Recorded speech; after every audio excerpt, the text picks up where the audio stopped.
Јавната општинска установа Библиотеката Ане Георгиевски одбележува 80 години успешно постоење и работа. Свеченоста по повод значајниот јубилеј се одржа денеска во Занајчискиот дом, а воедно во рамките на завршната манифестација по повод месецот на книгата беа доделени дипломи и награди на најуспешните ученици, како и благодарници на сите учесници од општинските основни и средни училишта на литературниот и ликовниот конкурс претходно распишан, но и на надпреварот Млад библиотекар.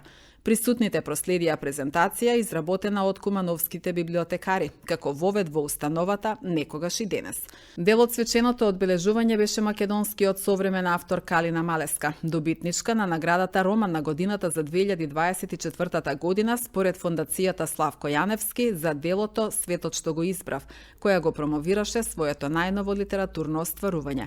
Во Занајчискиот дом беше поставена изложба на наградените творби, на книги кои имаат посебна вредност за библиотеката и првиот број на локалниот весник Наш весник, кој е во фаза на дигитализација.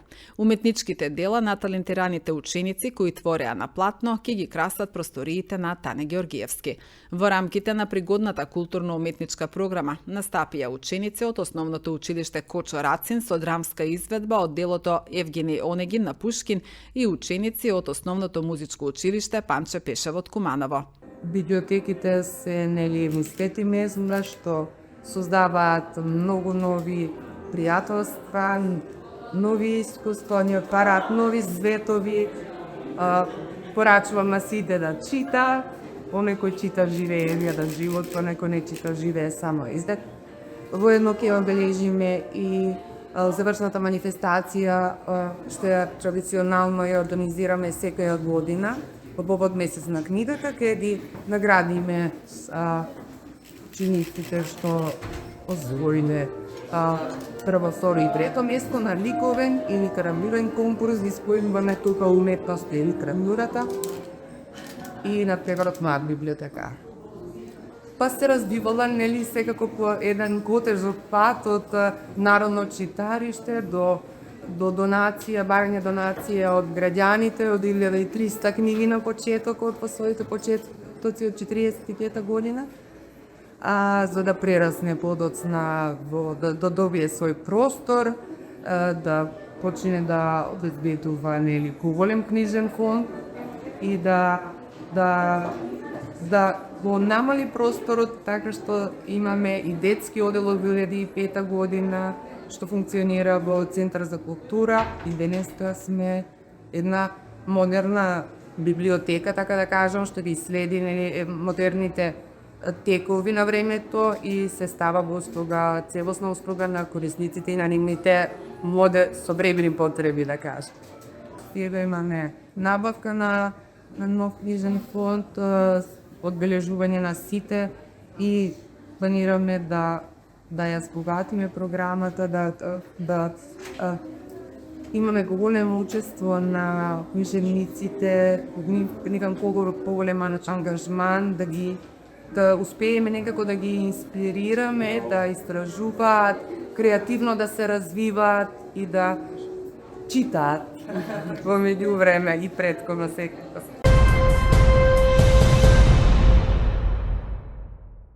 Започна изградбата на дел од булеварот Октомвриска револуција во Куманово, соопшти градоначалникот Максим Димитриевски. Според објавата, станува збор за дел од булеварот на потегот од улицата Доне Божинов до улицата Братство и единство. Според надлежните, проектот за изградба на кракот од Октомвриска револуција ќе чини околу 25 милиони денари, а по завршувањето на овој дел ќе се отпочне со изградбата на новиот кружен тек. Во меѓувреме партерно се уредени уште 5 краци од улицата 120 во населба Карпош.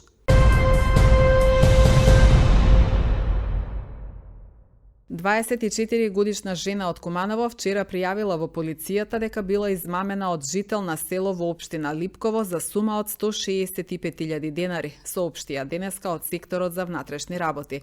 Според пријавеното, во август минатата година пријавениот се понудил да и помогне за добивање работа во Швајцарија и побарал пари.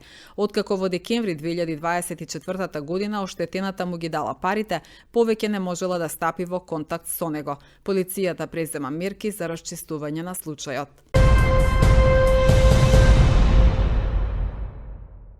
Во текот на утрешниот ден во Куманово е планиран прекин на електрична енергија на неколку улици и во Средорек. Според информациите од регионалниот центар за управување со кризи, без струја од 8 до 15 часот ќе останат потрошувачите во Средорек, на почетокот на улицата Никола Тесла, објектите околу Старата печатница, сите објекти и згради помеѓу булеварот Октомвриска револуција и реката, поточна од семафорите до Тутунска банка и на делот улицата Доне Божинов до кружниот тек до пругата. Планиран прекин на електричната енергија од 8 часот и 30 минути до 14 часот ќе има и во неколку фирми.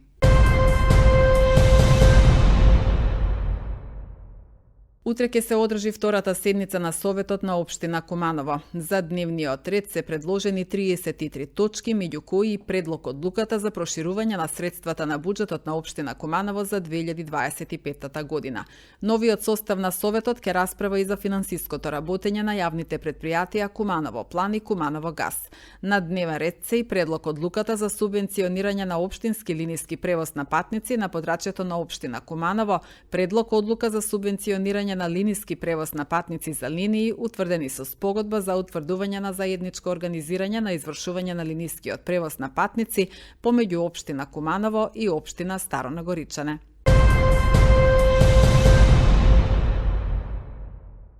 Во Занаетчискиот дом Кумановци вчера вечер имаа можност да го проследат предавањето Црвен се барјак развева од професор доктор Кирил Пенушлиски. Предавањето е завршен сегмент од обемниот мултидисциплинарниот проект посветен на македонската народна борбена лирика и на нејзината интерпретација во делата на македонските ликовни уметници. Проектот опфати ликовна изложба поставена во Националната галерија на Македонија, како и книга со академски текстови, која служи и како каталог на изложбата. Проектот Црвен се барјак развева ги поврзува избраните народни борбени песни со дела на македонски ликовни уметници. Во делата представени на изложбата, македонските уметници ги оживуваат и надградуваат приказните и историските случаи од народната лирика, придонесувајќи кон формирањето на современиот македонски визуелен идентитет и кон зајакнување на колективната меморија. Црвен се барјак развева се занимава со прашања поврзани со фолклорот, националниот идентитет, традицијата и историјата, како и со развојот на модерната и современата македонска ликовна култура. При тоа особено внимание е посветено на визуелизација на патриотските и херојските мотиви што произлегуваат од народната поезија. Кој што јас волонтирав полни 2 години, кој што комунигираше минатиот мај, на 9 мај, во Националната галерија на Република Македонија во Скопје, отворив една голема изложба и тогаш беше печатена таа книга тука што ја гледате, која се содржи на академски текстови посветена точно на оваа тема. Сега изложба беше темпирана со тоа би откри на 9 мај, тоа е крајот на Втората светска војна, денот на победата на фашизмот, кој што е исклучително важен ден за нас македонци. Оваа година беше 80 години тој юбилеј и верувам дека тој е важен ден за нас македонците, затоа што нашата држава е единствената држава која што доби на борба да проши. А вториот, како се вика, юбилеј, исто на 9 мај, беше кога е 60 години публикувањето оваа книга, која што е првата академска студија посветена на македонската борбена поезија. Автор Кирил Пенушлиски, тој Кирил Пенушлиски поставиот ослободилко на македонската фепоресника. И таа книга го даде името на целиот војниот автор. Сега македонската народна борбена поезија е поделена на неколку историски периоди. Заради тој големиот јубилеј 80 години од победата на фашизмот, јас во својата историјата проект се фокусирам само на народните песни, народните борбени песни, кои што се поврзани со народно-ослободителната борба.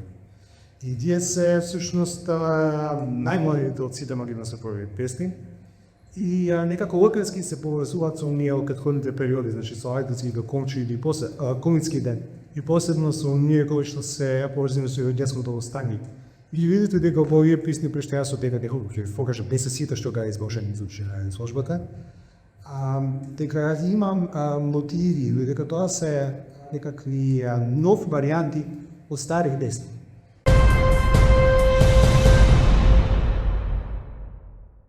Се очекува пораст на водотеците и суводолиците во сливот на реката Пчиња поради најавените врнежи кои денеска ќе ја зафатат Македонија. Како што информираат од Управата за хидрометеоролошки работи, во текот на денешниот ден се очекуваат нови врнежи од дожд на целата територија на земјава.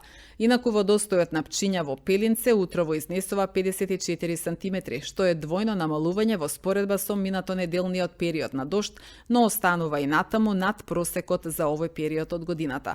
За регионот на Куманово, Управата за хидрометеоролошки работи прогласи жолт метеоаларм за опасност од врнежи, но исто така и жолто ниво на предупредување за опасност од поплави.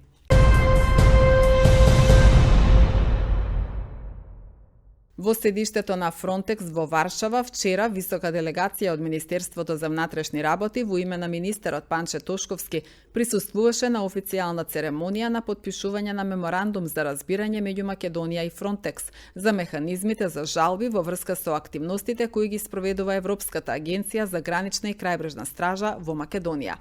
Со потпишувањето на овој меморандум за разбирање се потврдува добрата волја за продлабочување на воспоставената соработка меѓу Министерството за внатрешни работи и Фронтекс. Целта и опсегот на овој меморандум за разбирање е да се обезбеди соработка помеѓу двата постоечки механизми за жалби во рамките на нивните надлежности за размена на информации поврзани со наводите за повреда на основните права за време на сите оперативни активности на Фронтекс на територијата на Македонија, соопшти Министерството за внатрешни работи.